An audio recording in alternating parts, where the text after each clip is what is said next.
तो जैसी करनी वैसी भरनी, आप जैसा करेंगे वैसा भरेंगे। अब परमेश्वर तो आपके साथ हमेशा रहता ही है। तो आप लोग कथा सुनने आते हो, कथा सुनने का मतलब यही होता है कि भगवान की ओर ध्यान करिए, और आप भगवान के ऊपर ध्यान रखोगे तो आप हमेशा निश्चिंत रहोगे। और इसीलिए स्वामी विवेकानंद जी ने कहा है कि तुम मुझे खून दो मैं तुम्हें हिंगोटी दूंगा। एक शब्द स्वामी विवेकानंद जी ने कहा है, तुम मुझे खून दो मैं तुम्हें हिंगोटी दूंगा। और कर्म करो, कर्म अच्छा करो, फल की चिंता बिल्कुल ना करो, फल तो बाजार में मिल जाएगा।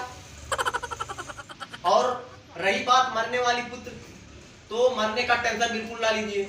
इस गांव में जितने लोग हैं सबको एक ना एक दिन मरना ही होगा। क्या हंस रहे हो पुत्र? हम ये गांव खाइए ने बगलिया वाले गांव गए, हमें मतलब मरबे ना करा।